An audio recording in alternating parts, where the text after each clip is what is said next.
मिर्जा जहन्नुमी बदबख्त जेलवी की तरह हम साहबा किराम को तख्ते मश्क, बोलिए तख्ते मश्क नहीं बनवाएंगे। मजा तब दे कि मिर्जा सामने हो। लेकिन सामान मिर्जा साहब, इसी को हम कहते हैं कि मिर्जा साढ़े सामने बैठ। हमारे को जो मुफ्ती हनीफ कुरैशी साहब है हाफिज़हुल्लाह ताला, कुछ अर्से बाद उनको फिर कोई जरासीम उनके अंदर आते हैं और कहते हैं मेरे सामने बिठाओ, मैं ऐसे क्लिप्स निकालूंगा, इसकी मीम्स बनेगी। वो कराची के मुफ्ती साहब से आज तक बोरा नहीं खुला और ये आज तक अपना वो इल्म का खजाना बहा नहीं सके। इंजीनियर मोहम्मद अली मिर्जा, आपको वैसे बुनियादी इख्तिलाफ क्या है? हमारे नजदीक मिर्जा जेलवी साहब गुमराह शख्स से, मिर्जा मोहम्मद अली जेलवी साहब कादियानियों के फ्रंटमैन हैं, मुल्हिदीन की राह हमवार करने वाले हैं, रवाफिज के फ्रंटमैन हैं, और मिर्जा मोहम्मद अली जेलवी साहब उनकी अपनी गुफ्तगू की रोशनी में दायरे इस्लाम से खारिज। अपना हाल इसका ये है कि सवाई पिंडी की चंद मस्जिदों के जो 10 से भी कम है, किसी मस्जिद में ये इज्जत के साथ नमाज भी नहीं पढ़ सकता। मिर्जा साहब की जेल में अकेडमी गए, वहाँ इस्लाम के झंडे गाड़े आपने, और वहाँ से इस्लाम के झंडे गाड़ने के बाद आप एक बुजुर्ग से मिले। ये कौन सा ताजीमी तरीकाकार है जिसके तहत आप कदमों में सजदा रेज हो गया? हमारे जेल शहर में भी आया था तो प्रेस क्लब में जाके उसने वो झूठ बोला था। जी हाँ, किसी मस्जिद में उसको इजाजत नहीं मिली। हालांकि जेल में इस वक्त भी तकरीबन 50 मसाजिद हैं बरेलवियों की, एक मस्जिद में भी इसे जगह नहीं मिली कि वहां जाके वो कोई खिताब करे।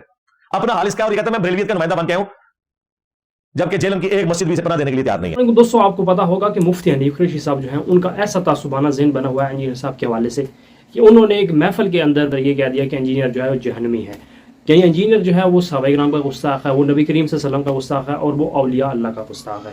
तो मुफ्ती हनीफ कुरैशी साहब ने लोगों को ये बिल्कुल नहीं बताया कि उसने क्या गुस्ताखी की है, यानी इंजीनियर साहब ने क्या गुस्ताखी की है, किस वजह से वो गुस्ताख है और क्यों वो जहन्नमी है। ये इतना बड़ा आलिम दीन होकर उसको चाहिए था कि इंजीनियर की बातों का जवाब देना, बल्कि उसका ऐसा तासुबाना ज़हन बना हुआ है। यहाँ पर सोचने वाली बात यह है कि इंजीनियर जो है वो किस वजह से जहन्नमी है। क्या इंजीनियर ने कुफर किया है, या फिर इंजीनियर जो है वो अल्लाह और उसके रसूल सल्लल्लाहु अलैहि वसल्लम को नहीं मानता, या फिर वो ऐसी चीज़ पर ईमान नहीं लाता जिसका ईमान लाना ज़रूरी है। ऐसी भी बात नहीं है। फिर क्यों फ़िरका परस्त उलमा जो है वो इंजीनियर को गुमराह कहते हैं और ये कहते हैं कि इंजीनियर जो है वो दोज़खी है, और सिर्फ इस वजह से कि इंजीनियर ने फ़िरका वारियत को ख़त्म किया है और ये कहा है कि जितने भी फ़िरका परस्त उलमा जो हैं इन्होंने अवामुन्नास को अपने पीछे लगाया हुआ है, सिर्फ और सिर्फ अपने मसलों को लेकर चले हुए हैं, ना कि नबी करीम सल्लल्लाहु अलैहि वसल्लम का सही दीन जो है ये लोगों तक पहुँचा रहे हैं। उम्मत मुस्लिमा के अंदर इन्होंने फ़िरका वारियत को बहुत ज़्यादा बढ़ाया है। ऐसी सी बात है, जो भी बंदा इस तरह का काम करता है, हक़ की आवाज़ को बुलंद करता है, तो फिर आपको पता है कि उसके खिलाफ जो है वो लोग खड़े होंगे और उसके ऊपर कातलाना हमले भी होंगे और लोग उसको दोज़खी भी कहेंगे और गुमराह भी कहेंगे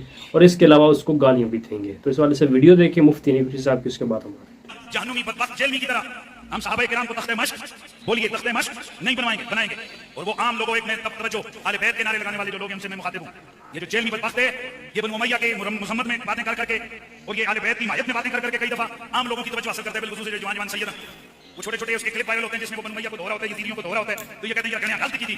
उसकी आप तफसीली बयान सुने तो आप कानों को हाथ लगाएंगे। इस कदर बदबख्त बदतमीज है जिस कमीने ने यहां तक कहा कि अल्लाह के सामने तो नबियों की ये हैसियत भी नहीं कि अपना पेशाब भी रोक सके। बाकी कई चीजें वो जो मैंने कई पॉडकास्ट में मेरी प्लीज आप उनको सुने, मैंने उसमें इसकी कई चीजें कई पोल खोले। ये खुदा पर अल्लाह का भी बेअदब है, ये वलियों का भी बेअदब है, ये सहाबियों का भी बेअदब है, ये आले बैत का कहता है हसन से शै ही कोई गौस पाक को ये कमीना बदबख्तियां कर करके कहता है। अब्दुल कादिर जिलानी आज का बाबा जानी है, डब्बा पीर है, इस बगैरत में ये लफ्ज बोले, डब्बा पीर है, इस बगैरत में ये लफ्ज बोले।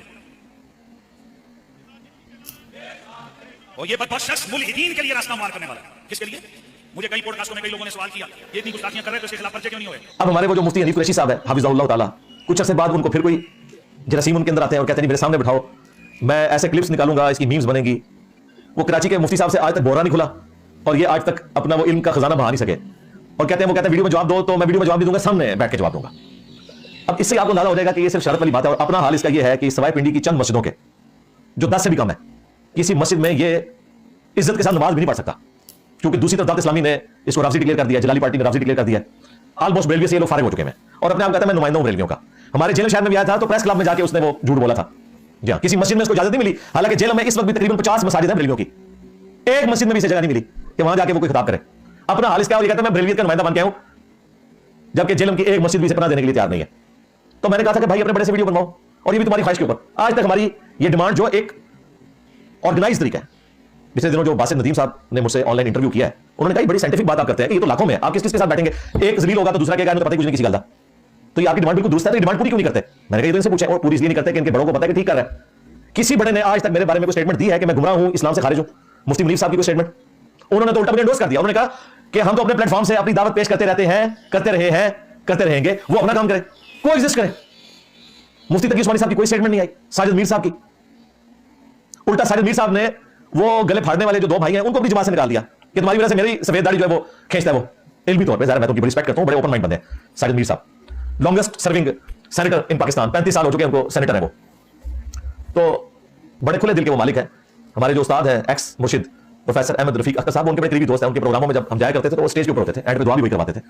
हालांकि वो सूफी हैं और ये अहले हदीस है, और कई सवाल के जवाब भी वो देते थे वहां पे। तो देख लें, हम पहले दिन से एक बात पे कायम है कि वीडियो बनाओ अपने बड़े से, वो किसी खंबे को यहां भेजते, मैं उसके साथ भी बैठूंगा। और ये भी इनकी ख्वाहिश पे, ये मैंने नहीं को चैलेंज किया कि मैंने बैठना है, या जिनको 4 बंदे सुनते हैं उनके साथ मैंने क्यों बैठना है। अल्लाह का शुक्र है, हमारे इस प्लेटफॉर्म की लेगेसी तो सबके सामने है अल्लाह के फजल से। तो अब मुफ्ती साहब फिर कह रहे हैं जी बिठाएं, पता चल जाएगा। तो मुफ्ती साहब अगर आपको शौक है तो अपने बड़े से वीडियो बनवा लें मुफ्ती मुनीब साहब से। वैसे तो मुफ्ती मुनीब साहब का बेचारों का अपना हाल है कि उन्होंने सिर्फ एक देवबंदियों की मस्जिद के इफ्तिताह में शिरकत किया तो उनका अपना निकाह टूट चुका है। कीड़ी जितना दिल है। मौलाना तारिक जमीर साहब ने मुझे एक दफा फोन पे कहा कि बेटा जरा हाथ होला रखा करो। मैंने कहा जी आपने कोई सख्त हाथ रखा था, आपने सिर्फ एक हदीस बयान की थी, मन कुन्तु मौला फाद अली मौला, तो आपको इन्होंने राजी कह दिया। कहते हैं राजी क्या, मुझे धमकियां दी सिपाही साहब वालों ने हदीस बयान करने के ऊपर, जो अहले सुन्नत की किताब से हदीस बयान हुई भी है। तो मैंने कहा आप तो उनके अंदर रहकर अंदर की बात भी करें जो वो भी मानते हो, लेकिन सिर्फ ये चाहे कि इसके इकरारी ना हो तो आपको राजी कहते हैं, मुझे तो उन्होंने किसी सूरत एक्सेप्ट नहीं करना। आप तारिक जमीर साहब को समझ आ गई है। पॉडकास्ट जो भी आने वाली है ना शाद भट्टी साहब के साथ, अल्लाह करे कि वो पूरी अपलोड हो, उसमें काफी सारी नई बातें मैं इसलिए भी नहीं कर रहा कि हो सकता है वो कटिंग करनी पड़ जाए। तो अगर वो आ गई तो बड़ी स्टॉनिशिंग बातें उसमें आने वाली हैं तारिक जमीर साहब की तरफ से इंशाअल्लाह ताला। तो तारिक जमीर साहब को इन लोगों ने फारिग कर दिया, हमें कहां से इन्होंने एक्सेप्टेंस देनी है। तो मुफ्ती साहब को फिर मैं रिक्वेस्ट करूंगा, आपको कुछ अर्से बाद दोबारा से कोई मसला होता है और आप सीधा कहते हैं जी सामने बिठा दो मुझे, अल्लाह के बंदे अपने बड़े से वीडियो बनवा लो, तो जब तुम्हारा दिल करे आ जाओ। मेरा मोबाइल नंबर भी, सेल नंबर भी अकेडमी का इनके पास मौजूद है। हमारी एक और बात सोचने वाली ये है कि इंजीनियर जो दीन बयान करता है, लोगों के सामने कुरान और हदीस की बातें रखता है, तो क्या इंजीनियर ने वो खुद लिखी हुई हैं, या फिर इंजीनियर का जो दादा था या उसका परदादा था या फिर इंजीनियर का जो बाप था उसने वो किताबें लिखी हुई हैं? ऐसी बात हरगिज़ नहीं है। इंजीनियर वही बात बयान करता है जो कुरान सुन्नत के अंदर मौजूद है।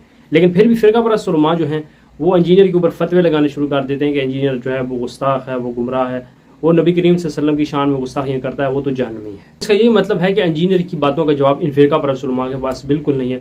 तो इसी वजह से इनका तासुबाना ज़हन बना हुआ है। इंजीनियर ने आगे हमारी जो दुकानें हैं वो दुकानें बंद कर दी, इसी वजह से इनको गुस्सा है इंजीनियर के ऊपर। अल्लाह से दुआ है अल्लाह ताला उम्मत मुस्लिमा को नबी करीम सल्लल्लाहु अलैहि वसल्लम पर चलकर ज़िंदगी गुजारने की तौफीक दे। अल्लाह ताला हमें हक सच बयान करने की तौफीक दे और किसी के हवाले से ऐसा तासुबाना ज़हन हरगिज़ नहीं होना चाहिए।